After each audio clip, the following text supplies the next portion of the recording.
Geldik serinin en çok merak edilen ve en çok tartışılan padişahına. Bilenler bilir, yaptığım videolarda araştırmalarımı en objektif şekilde yapıp aktarmaya çalışıyorum. Birazdan anlatacaklarım için de aksi belirtilmedikçe hiçbir bilgi subjektif değildir. Çoğunlukla yoruma kapalı, objektif, somut bilgiler paylaşacağım. Yorum, izleyenin tarihi yorumlama şekline bağlıdır. Ancak bu yorumlama kesinlikle retrospektif olmamalı. Yani bulunduğunuz konumdan geçmişi yorumlayıcı bir bakış açısıyla olmamalıdır. Tarih dönemine göre yorumlanır. Videonun sonunda ise Atatürk'ün Abdülhamit hakkındaki bulduğum görüşlerini bizzat kendi ağzından aktaracağım. Hadi videoya geçelim. 2. Abdülhamit'in tahta çıktığı dönem 1876. Balta Limanı Anlaşması'yla devlet ekonomik anlamda bağımsızlığını yitirmiş, Duyun-u Umumiye İdaresi ile de ekonomi kısmen yabancıya devredilmiştir. Batı'nın dayatmasıyla devlet çarkları absürt yönlere doğru kaymış, dış borçlanma had safhaya ulaşmıştır. Amcası Abdülaziz Kabataş'taki sarayda şüpheli bir biçimde ölmüş, abi 5. Murat tahta çıktıktan 93 gün sonra akli dengesini yitirmesi sonucu tahttan indirilmiştir. Abdülhamit ise daha sonra İngilizlere sığınan Mithat Paşa'nın da desteğini alarak padişah olmuştur. Abdülhamit kitap okumayı seven, marangozlukla uğraşan birisidir. Kapanır saatlerce atölyesinde çalışırmış. Yaptığı masa ve dolaplar hala İstanbul Üniversitesi Hukuk Fakültesindedir. Bazıları bilfiil kullanılıyor hala. Polisiye romanlarını sıklıkla okurmuş. Ayrıca sıkı bir Sherlock Holmes hayranıymış. Sir Arthur Doyle ve karısı İstanbul'a geldiklerinde kendilerine 2 devlet nişanı vermiş. Hatta İngiltere'ye giden biri olduğu zaman özellikle selam gönderirmiş. Jurnalciliğin tavan yaptığı bu dönemde Abdülhamit kendisine darbe yapılacağı kuşkusunu her zaman üzerinde hissetmiştir. Halk üzerinde pek fazla olmasa da devlet görevlilerinin üzerindeki baskısı yadsınamaz bir gerçektir. Bu paranoya nedeniyle gazetelerde darbeyi çağrıştıracak her şeyi yasaklamış ve Osmanlı donanması Haliç dışına çıkamamış. Akdeniz'in en güçlü 2. donanması olan Osmanlı donanmasını darbe korkusuyla çürütmüştür. Fakat o dönemlerde ilk denizaltıyı alan yine kendisidir. Ermeni ayaklanmasını bastırdığı için o zamanın Batı medyası tarafından Kızıl Sultan ilan edilmiştir. Zamanla bu lakap Osmanlı Devleti içinde de yer yer benimsenmiş ve padişaha muhalif kesimlerce sık sık kullanılmıştır. Yaptığı anlaşma sonucu padişah olma şartıyla meşrutiyeti ilan etmiş ve Osmanlı hiçbir Asya ülkesinde var olmayan yeni bir sisteme kaymıştır. Sultan II. Abdülhamit'in tahtta bulunduğu dönemde dünyada pek az ülke cumhuriyet, meşrutiyet gibi çoğunlukçu rejimlerle yönetilmekteydi. Bilhassa Avrupa'nın genelinde otokrasi hakimdi. Getirilen bu sistemle öyle azınlıkların büyük bir oranla temsil edildiği bir meclis dünyayla yeni tanışıyordu. Fakat teoride iyi gibi duran bu sistem pratikte pek de öyle olmadı. Ve sonraları 2. Abdülhamit tarafından kapatıldı bu meclis. Meclisin büyük çoğunluğunun azınlık vekilleri tarafından oluşturulup kendi milletlerini kayırma çalışmalarını göz önünde bulundurursak bu kararın aslında yerinde olduğunu da görebiliriz. Tabi bu meşrutiyetin iptal edilmesinin sebebini başta pek de gönüllü olmamasına da bağlayabiliriz. Bunlar dediğim gibi işin yorum kısımlarıdır. Derken Abdülhamit döneminde 93 Harbi patlak vermiş.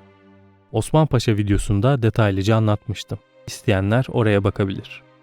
Bu savaşta düşman Edirne'ye kadar gelip orada bir de heykel dikmiştir. Bu sıkıntılı dönemde mecliste bulunan azınlıklarda bağımsızlık isteğiyle kapısını sık sık çalmıştır padişah. Tüm bu olayların devam ettiği ortamda Abdülhamit anayasal hakkını kullanarak Mithat Paşa'nın idam cezasını affederek onu sürgüne yollamıştır. Fakat Mithat Paşa sürgün sırasında bir asker tarafından Taif'te boğularak öldürülmüştür.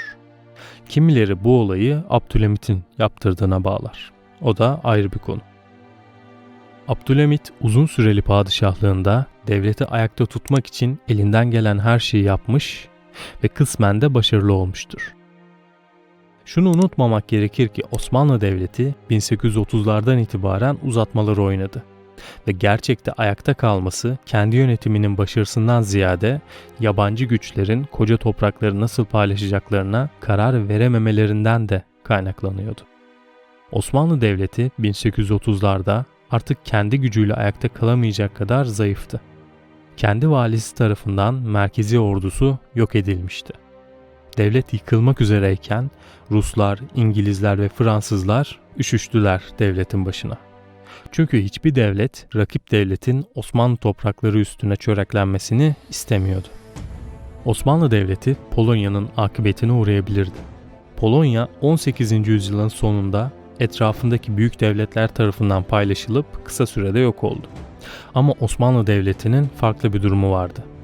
Toprakları çok genişti ve çok karmaşıktı. Düz Polonya toprakları gibi paylaşmak kolay değildi. Bu yüzden paylaşım zamana yayıldı.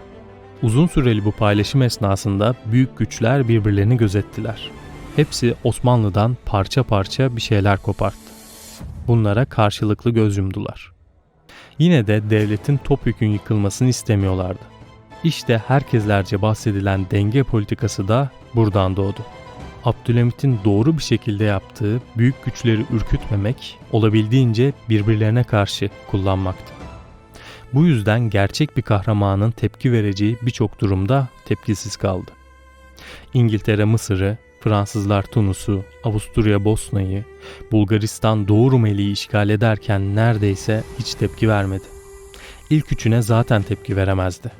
Bulgarlara karşı koyabilirdi ama muhtemelen Rusların müdahale edeceğini düşündü ve Ruslara karşı savaşmak istemediği için ona da sustu.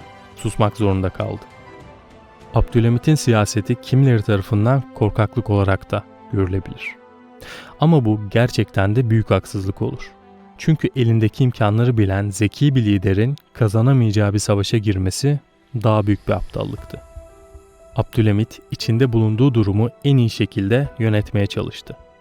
Abdülhamit'in padişahlık yaptığı 33 yıllık dönemde Osmanlı kendi çöküşünü geciktirmiş olsa da 1909'da tahttan indirildikten sonra hali kalmamış olan devlet yok olma sonucuna doğru hızla ilerlemiş.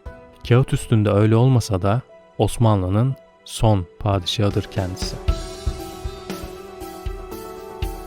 Sonuç olarak Abdülhamit yaşadığı devri iyi bilen, denge siyaseti konusunda becerikli, ülkesini 33 yıl idare etmeye çalışmış vatansever bir padişahtır.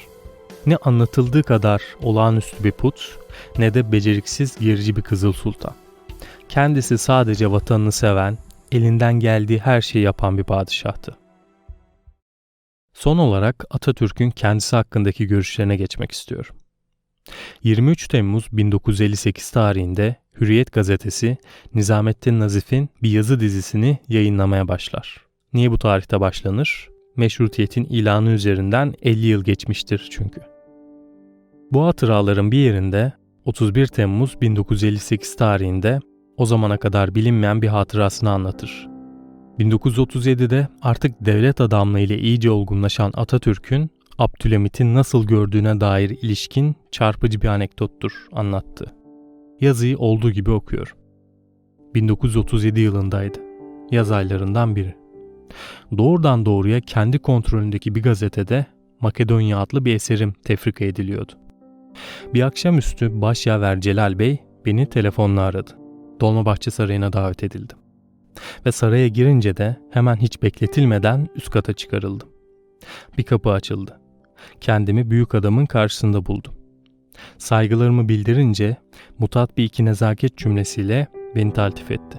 Sonra "Yazını okuyorum," dedi. "Hürriyetin ilan edildiği zaman küçük bir çocuk olman lazım. Fakat tebrik ederim. O günleri iyi canlandırıyorsun. Yalnız Abdülhamit'i hiç sevmediğin belli." Biraz durdu. Elindeki renkli bir kalemi önünde açık duran kalın ciltli Fransızca kitaba dikine vurarak düşünür gibi oldu. Ben susuyordum. Bu hal 1-2 dakika devam etti. Sonra birdenbire şu sözler çıktı ağzından. "Sevme Abdülhamit'i. Gene de sevme. Fakat sakın hatırasına hakaret edeyim deme. Senin neslin biraz daha temkinli kararlar vermeye alışmalı. Bak çocuk, Şahsi kanaatimi kısaca söyleyeyim.